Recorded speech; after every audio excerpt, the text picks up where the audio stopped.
She stood there in a simple black dress while diamonds glittered around her like stars mocking the moon.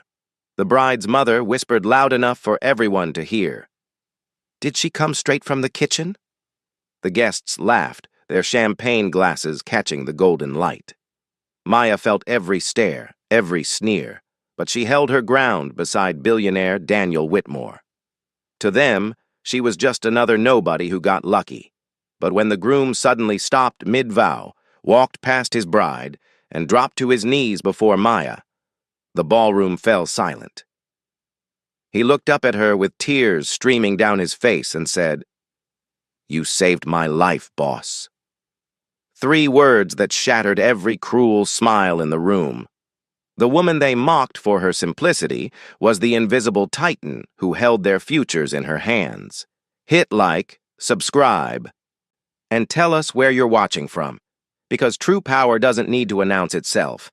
The bookstore was Maya's church, floor-to-ceiling shelves of worn paperbacks, the musty smell of old pages, and a corner window seat that caught the afternoon light just right. This was her sanctuary, a place where she could be nobody and everybody at once. No boardrooms, no billion-dollar decisions, no cameras, just her, a cup of black coffee, and the quiet hum of turning pages. Daniel Whitmore found her there 6 months ago, completely by accident. He ducked inside to escape a sudden rainstorm and found himself transfixed by a woman in a faded Columbia University sweater, completely absorbed in a book about post-colonial African economics.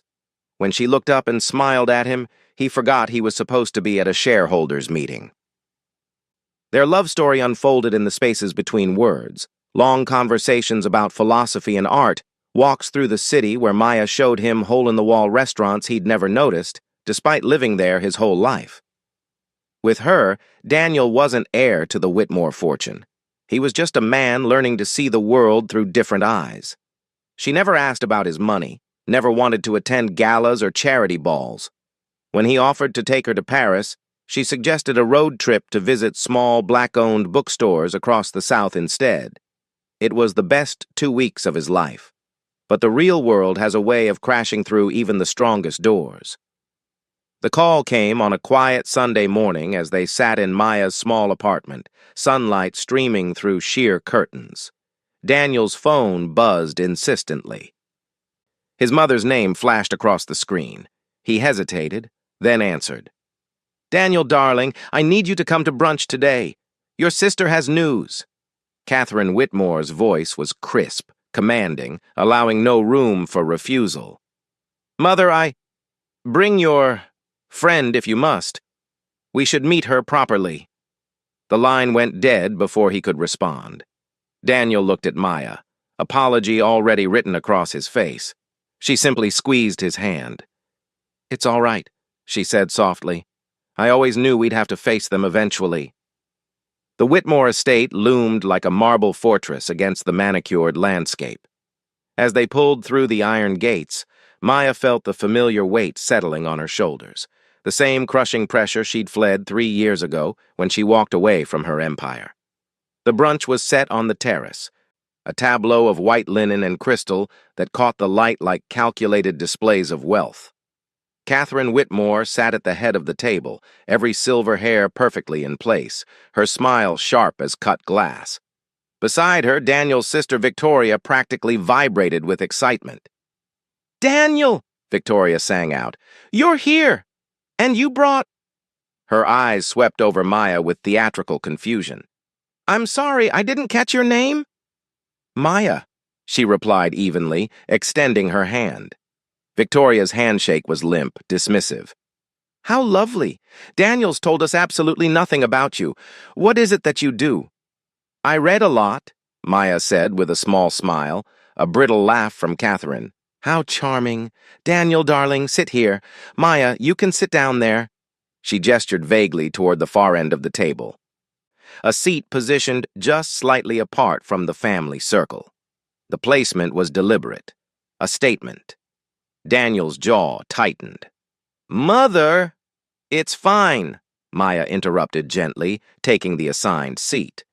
She had fought bigger battles than this. She could endure a brunch. Victoria launched into her announcement. She was getting married to Marcus Chen, a tech entrepreneur whose company had just gone public. The wedding would be the event of the season. 600 guests, designer everything, coverage in all the right magazines. "It's going to be absolutely perfect," Victoria gushed. "Only the best people, of course." Catherine's eyes slid to Maya, a razor-thin assessment. "Family is so important at these occasions. People who understand our world." The implication hung in the air like poison. Throughout the meal, the small cuts continued. Questions about Maya's family that assumed dysfunction, compliments on her exotic features, surprise that she went to Colombia. "You must be very talented." When dessert arrived, Catherine leaned forward with a smile that didn't reach her eyes. "Maya, dear, I hope you won't take this the wrong way, but have you given any thought to what you'll wear to the wedding? These events have a certain standard." Maya met her gaze steadily. "I'm sure I'll find something appropriate." Of course. I'm just saying, if you need any guidance..." The sentence trailed off, the insult complete. That evening, Maya's phone buzzed, a message from an unknown number. "Hi, Victoria here. Got your number from Daniel. So excited you're coming to the wedding. I know our events can be a bit formal, so I wanted to share some boutique links. These are what my friends and I adore, just so you feel comfortable and don't feel out of place.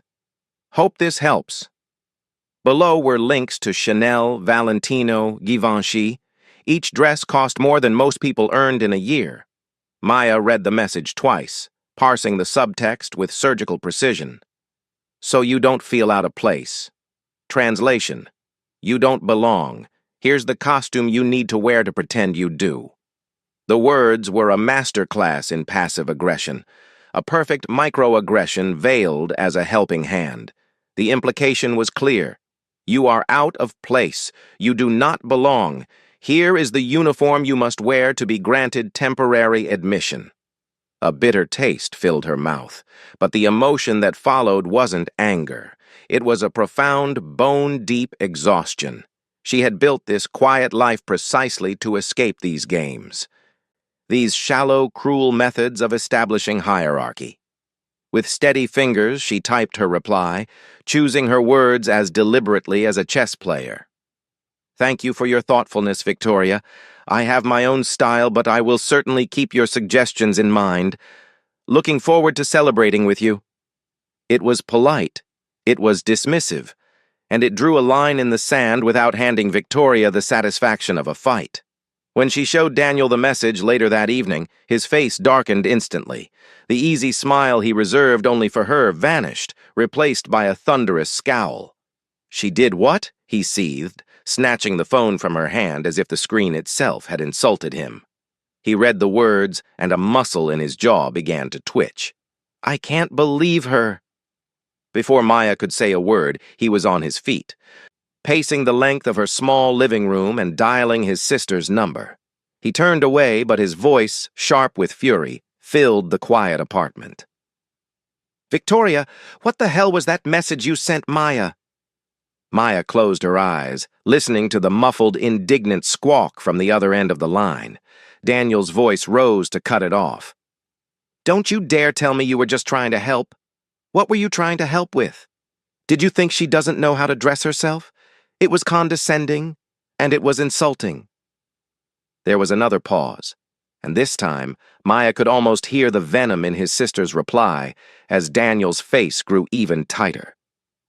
"Embarrass the family?" he exploded, his voice cracking with disbelief. "Are you listening to yourself? Maya could never embarrass me. But you, Victoria, right now, you are embarrassing me profoundly." The call ended abruptly, Daniel hanging up with a final furious jab of his thumb. He turned back to Maya, his anger immediately dissolving into a look of deep regret. "I am so sorry, Em," he said, running a hand through his hair. He sank onto the sofa beside her, his shoulders slumped. "My sister. She's just shallow. That's all it is. There's no depth to her, so she judges everything by its surface. Please don't let it get to you." He meant it to be comforting, a dismissal of his sister's power. But the words landed like small, sharp stones, shallow. He saw it as a simple character flaw, a personal failing. He didn't see it for what it was, a calculated act of exclusion, a tool of a class system designed to keep people like her out.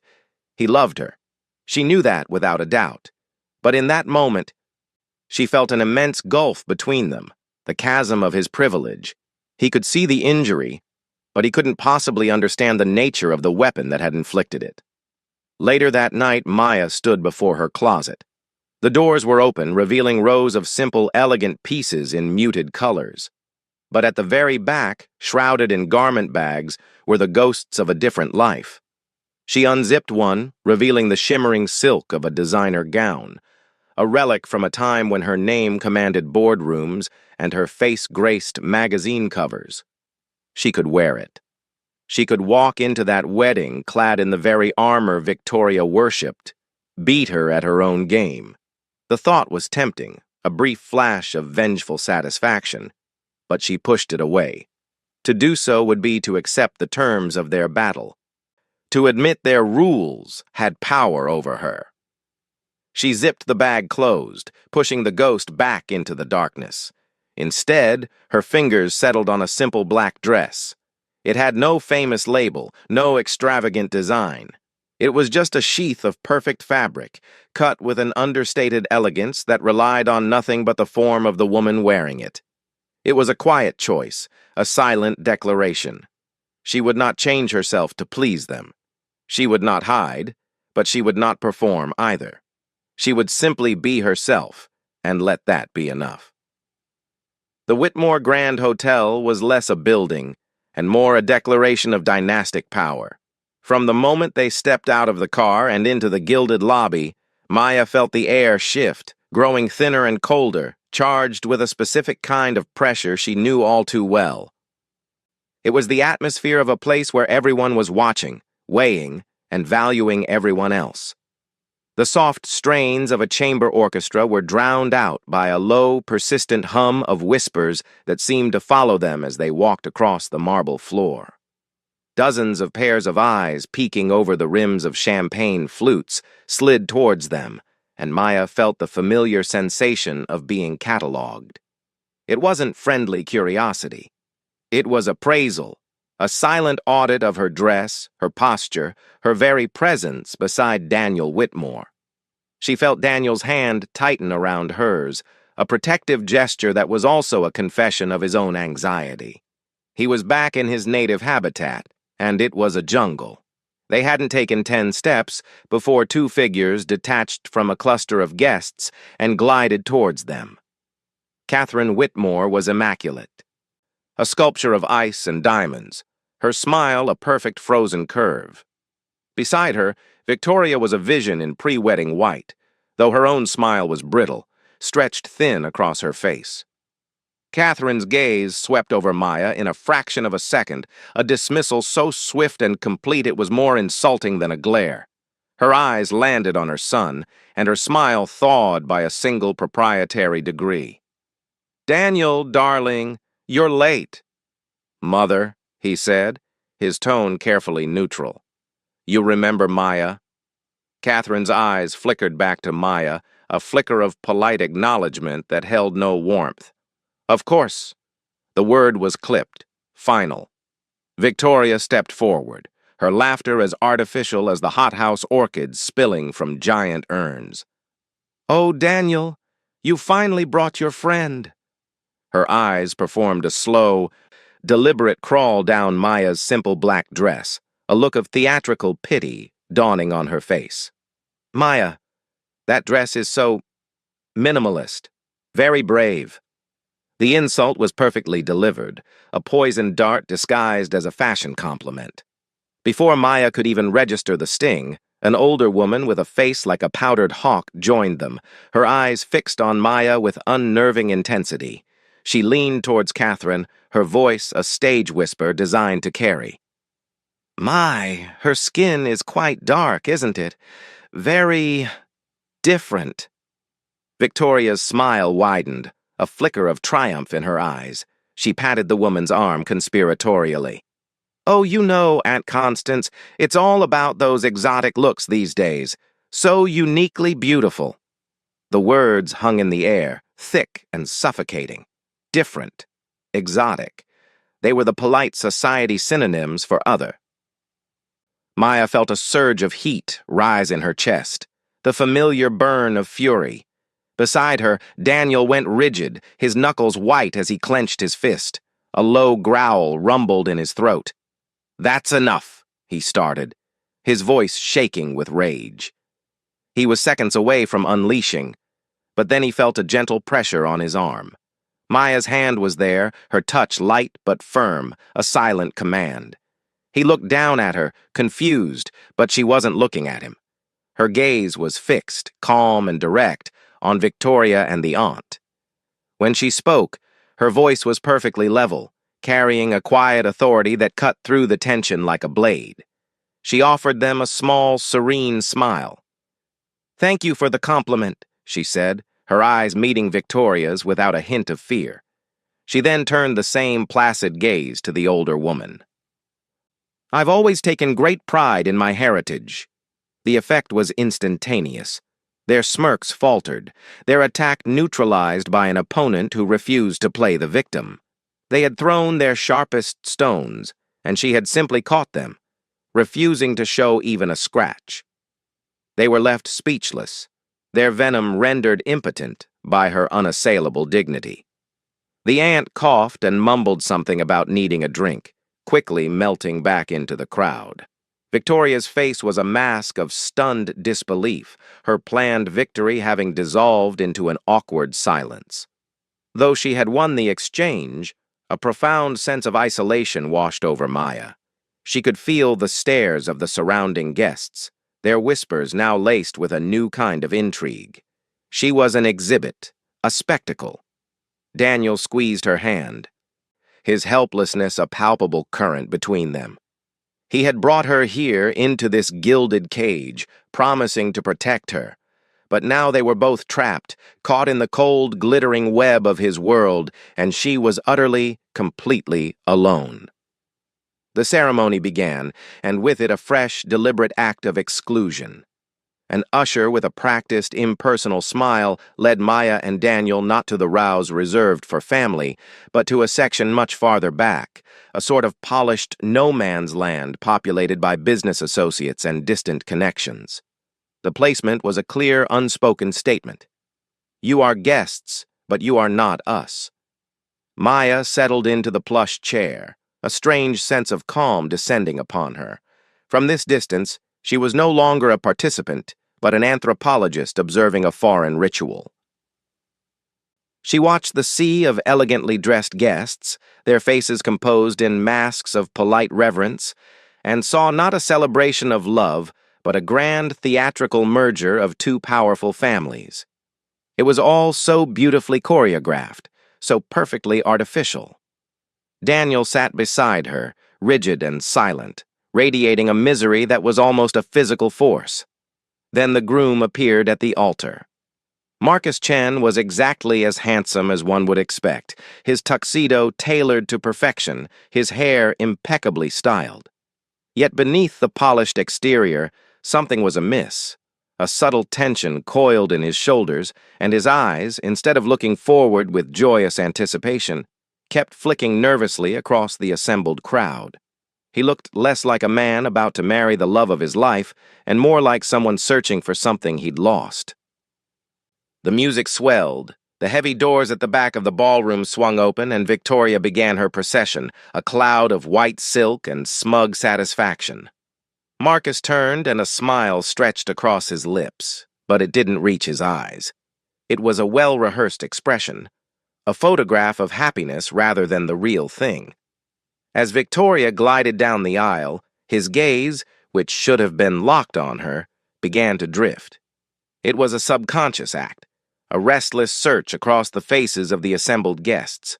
Maya watched him, a flicker of detached curiosity stirring within her. It was odd, this groom who seemed to be looking for an escape route.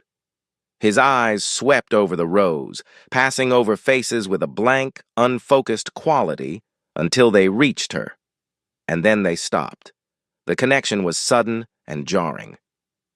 Marcus's eyes locked onto Maya's from across the crowded room. He squinted slightly, his brow furrowing in a mask of intense, disbelieving concentration. It was the look of a man trying to place a familiar face in a wildly unexpected context. Maya, knowing she had never seen him before in her life, assumed it was a simple case of mistaken identity. She offered a small, polite nod, a gesture intended to break the stare and release him from his confusion. But he didn't look away. His eyes remained fixed on her, the unfocused search now a laser-sharp, penetrating gaze. The polite nod went unreturned, and a prickle of unease traced its way down her spine. The ceremony continued around this strange, silent exchange. Victoria reached the altar, her face beaming, oblivious. The officiant began to speak, his voice a soothing, sonorous drone filling the grand space, but Maya could hardly hear him. All she was aware of was the unnerving weight of the groom's unwavering stare. Suddenly, a commotion erupted near the entrance. A photographer, part of the official wedding press pool, was being physically escorted out by security. His protests echoed through the ballroom. "I'm with the Times. You can't throw me out. This is a public interest story." Victoria's smile froze. Catherine rose from her seat, her face a mask of controlled fury. The whispers in the crowd intensified, guests pulling out their phones, filming the chaos. The photographer shouted one more time before being pushed through the doors. "Whitmore family discrimination. The black woman at table 47 was just called the help by your staff." A collective gasp rippled through the ballroom. All eyes turned to Maya, the blood drained from Victoria's face. Catherine's carefully constructed facade cracked, revealing raw panic beneath. Daniel shot to his feet, his voice cutting through the chaos. "That's a lie. Maya is my guest, my partner, and anyone who—" But the damage was done. Phones were out everywhere now. Social media was already exploding. Within minutes, hashtags began trending. Whitmore wedding, shock wealth, and racism, chapter black woman disrespected. Several high-profile guests, CEOs, politicians, celebrities, began quietly gathering their things and heading for the exits. A tech billionaire who'd invested heavily in Whitmore Industries stopped at Daniel's row. "I'm sorry, Dan, but I can't be associated with this. Call me when your family sorts out their values." One by one, the power players left. The exodus was silent but devastating. Victoria stood at the altar, tears streaming down her face, her perfect wedding crumbling in real time. Marcus remained frozen, his eyes still on Maya, but now with a look of dawning horror. Not at her, but at what was happening to her. Catherine rushed to the microphone, her voice shrill with desperation. "Ladies and gentlemen, please. This is a terrible misunderstanding. Our family would never—" "But you did." Maya's voice cut through the chaos like a blade. She stood slowly, every eye in the room now on her. She walked down the aisle, not towards the exit, but towards the altar. Daniel moved to follow, but she raised a hand, stopping him. This was her moment. When she reached the front, she turned to face the crowd. Her voice was calm, measured, carrying the weight of 1,000 boardroom negotiations. "My name is Maya Okonkwo. 3 years ago, I was the CEO of Okonkwo Capital Management, one of the largest venture capital firms in North America." A ripple of recognition spread through the crowd.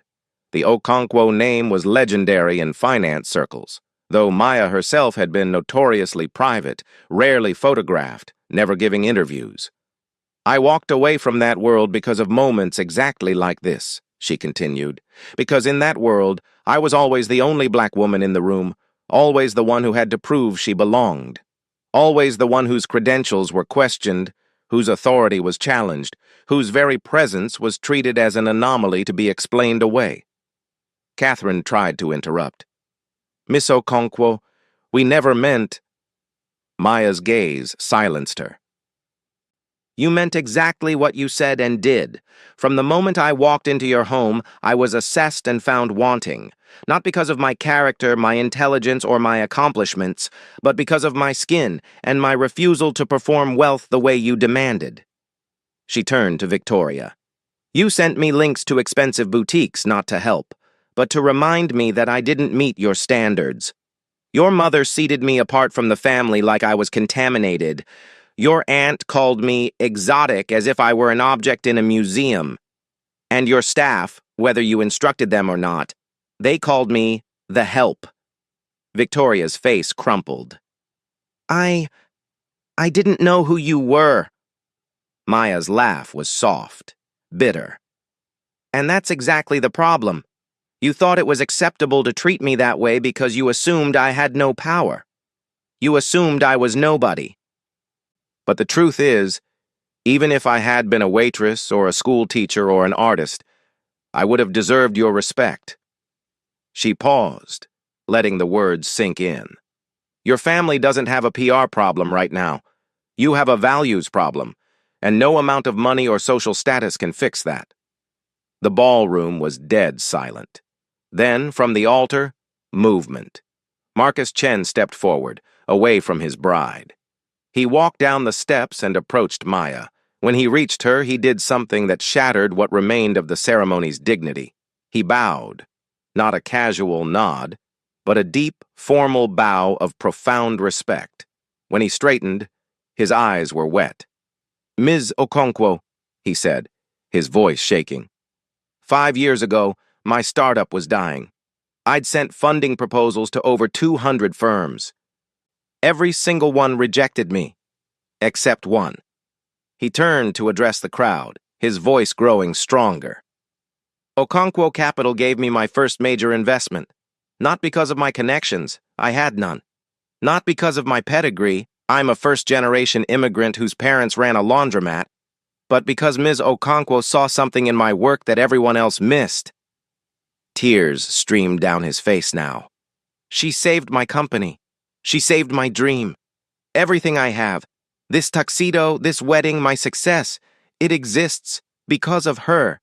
And I just watched my future in-laws treat my greatest mentor like she was nothing. He turned back to Maya, his voice dropping to a whisper, meant only for her. But the room was so quiet that everyone heard. I'm sorry, boss. I should have recognized you sooner. I should have stopped this. Maya's expression softened for the first time. She placed a hand on his shoulder. You have nothing to apologize for, Marcus. You didn't cause this. Then, from the back of the ballroom, a new voice rang out. But I might have prevented it. The crowd parted as an elderly man made his way forward, leaning on a carved wooden cane. Charles Whitmore, the family patriarch, Daniel's grandfather. The man who'd built the Whitmore empire from nothing. Catherine's face went white. Father, you should be resting. Be quiet, Catherine. His voice was steel wrapped in velvet. He walked until he stood directly in front of Maya. For a long moment, he simply looked at her, his eyes sharp and assessing despite his age. Then his face transformed, a smile of genuine warmth breaking through. Joseph Okonkwo's daughter, he said softly. I should have known. You have his eyes. Maya's breath caught. You knew my father? Knew him. Charles laughed, a sound rich with memory. He saved my life. He turned to address the assembled guests, his voice carrying the authority of decades. 42 years ago, I was a young man trying to build a business in Lagos. I was naive, arrogant, and I made a deal with the wrong people. When the contract went south and those men came for me, with violence, not lawyers, it was Joseph Okonkwo who hid me, who negotiated my safety, who got me out of the country alive. He looked back at Maya, his eyes glistening. I owed your father a debt I could never repay. He died before I could even try, and now I find his daughter in my home, treated like garbage by my own family. The shame in his voice was palpable. Catherine found her voice, desperate now. Father, we didn't know. You didn't care to know. His cane struck the marble floor with a sharp crack. That's the problem, Catherine. You and Victoria, you've become so drunk on our family name that you've forgotten what it took to build it. Respect, humility, recognizing value regardless of packaging. He turned back to Maya. And this time, this powerful man who commanded rooms and bent industries to his will bowed his head. Miss Okonkwo, on behalf of my family, I offer you the apology you deserve, and I hope, though I have no right to ask, that you might tell me about your father. I've carried his memory for 4 decades. I'd like to know the man who raised the woman who clearly inherited his strength. Maya felt something crack open inside her chest, a dam she'd built 3 years ago suddenly failing. My father, she began, her voice thick with emotion, taught me that wealth without character is just decorated poverty. He taught me that the measure of a person isn't what they have, but how they treat those who have nothing to offer them. She looked around the ballroom at the faces watching her with newfound understanding, newfound shame. I left the world of high finance because I was tired of being the only one. Tired of code switching, of making myself smaller, of watching white mediocrity get promoted while black excellence got scrutinized. I was tired of rooms where I was the diversity statistic, where my presence was tolerated but never truly welcomed. Her voice dropped, becoming almost intimate despite the hundreds listening. I just wanted to be seen, really seen, not as a black CEO or a diversity win or an exotic curiosity, just as Maya, just as a woman who loves books and coffee and quiet mornings. Daniel gave me that. For 6 months, I got to just be Maya, and it was the most peaceful 6 months of my life.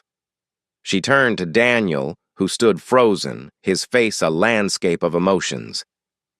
I didn't tell you because I wanted to know if you could love Maya before you knew about Okonkwo Capital. I needed to know if what we had was real, and it was. It is. Daniel moved then, closing the distance between them in 3 long strides. He took her hands in his voice rough with emotion. I'm so sorry. I'm sorry I didn't protect you. I'm sorry I didn't understand. I'm sorry I brought you into this. You have nothing to be sorry for, Maya said gently. You loved me when you thought I was nobody. That's everything. Charles Whitmore cleared his throat. Daniel, if you let this woman go, you're a fool. If you don't marry her, I'll disown you and adopt her instead. A shocked laugh rippled through the crowd, breaking some of the tension. But Charles wasn't finished. He turned to Catherine and Victoria, his face hardening. As for you two, Catherine, you're removed from the board of Whitmore Industries, effective immediately. Victoria, your trust fund is suspended for 1 year. You'll both spend that time volunteering with organizations that serve communities you've clearly learned nothing about. Father, you can't, Victoria began. I can. And I have. He turned to Marcus. Young man, you deserve better than this circus. If you want to call off this wedding, I'll personally fund whatever legal fees come from it, and you'll have my full support. Marcus looked at Victoria, at her tear-stained face and trembling hands. Then he looked at Maya. Miss Okonkwo, what would you do? Maya considered the question carefully. I'd ask myself, is the person I'm marrying someone who brings out the best in me? Someone who shares my values? Someone I can respect, not just love? Marcus nodded slowly. He turned to Victoria. I need time. I need to know if you understand why what happened today was wrong. Not because of who Maya is, but because of how you treated another human being. He removed his boutonniere, placed it gently on the altar, and walked out. The ballroom erupted in chaos.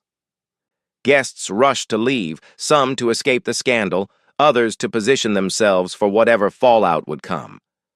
Catherine collapsed into a chair, her perfect composure finally shattered. Victoria stood alone at the altar, her fairy tale wedding now a cautionary tale. Daniel squeezed Maya's hand. Can we go? Please? She nodded. Together they walked through the ruins of the ceremony, through the whispering guests and the flashing phones. As they reached the doors, Charles called out one more time. Miss Okonkwo! She turned back. Your father would be proud of you. And if you ever want to talk about him, my door is open. You have family here, whether these fools recognize it or not." Maya's throat tightened. She nodded, unable to speak, and let Daniel lead her out into the cool evening air. They sat in the car for a long moment, the silence between them vast and complicated. Finally, Daniel spoke, his voice barely above a whisper. "I understand if you can't forgive them. I understand if you can't forgive me for putting you through that." Maya turned to him, really looked at him. She saw his pain, his shame, his love. "I don't need to forgive you, Daniel. You didn't do anything wrong. You loved me. You defended me. You stood up to your family." She took his face in her hands. "But I need you to understand something. This isn't over. If we stay together, there will be more moments like this. More rooms where I'm the only one. More people who see my skin before they see me. Can you handle that? Can you stand beside me knowing that loving me means fighting battles you'll never fully understand?" Daniel's eyes filled with tears. "I don't want to be in rooms that don't value you. I don't want to be part of a world that makes you feel less than. Maya, I'm not asking you to fight those battles alone. I'm asking you to let me learn. Let me listen. Let me stand with you." He pulled out his phone, and right there in the car, he did something Maya hadn't expected.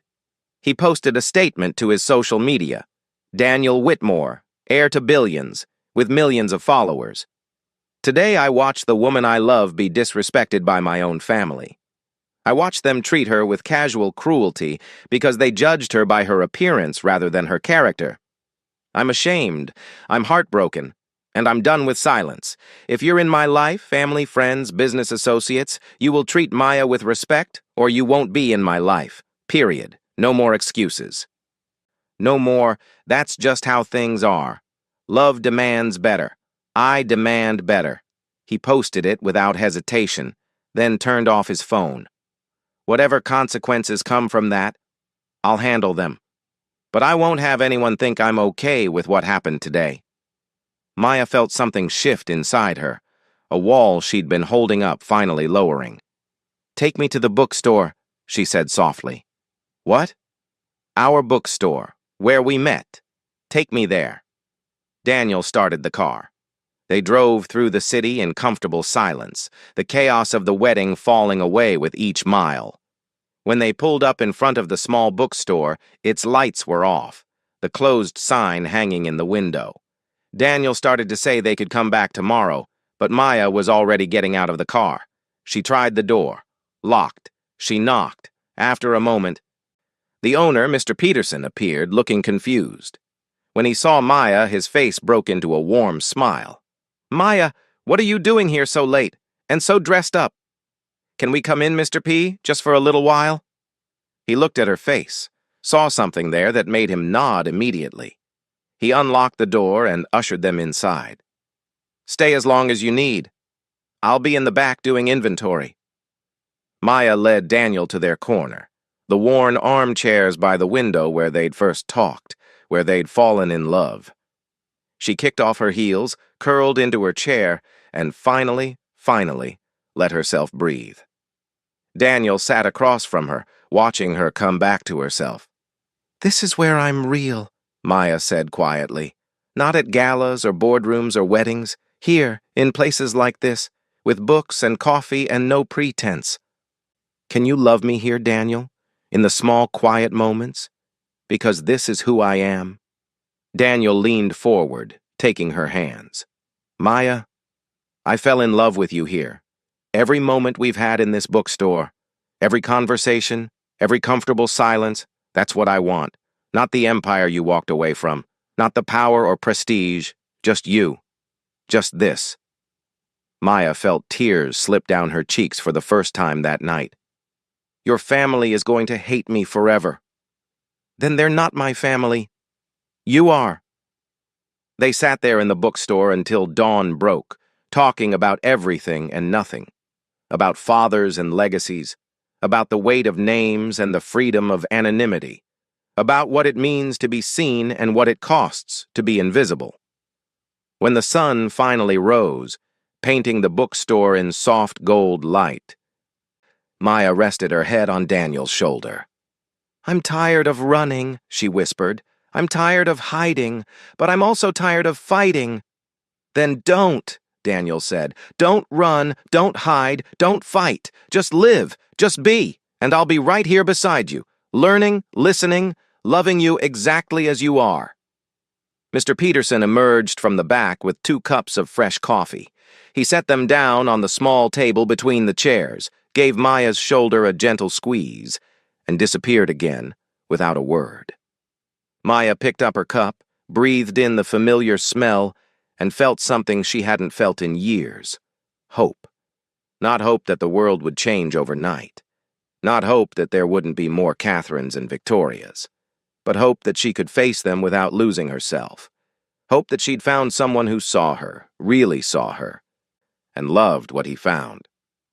"So what happens now?" Daniel asked. Maya smiled, a real smile, the first of the night. "Now we drink our coffee. We read our books. We live our quiet life. And when the world demands we show up and fight, we'll fight. Together." "Together," Daniel echoed. And in that moment, in a closed bookstore, as the city woke around them, surrounded by thousands of stories of love and loss and triumph and tragedy, they wrote the beginning of their own. Not a fairy tale where love conquers all, but something better. A real story, where love gives you the courage to face all that can't be conquered and the grace to find peace in the spaces between battles.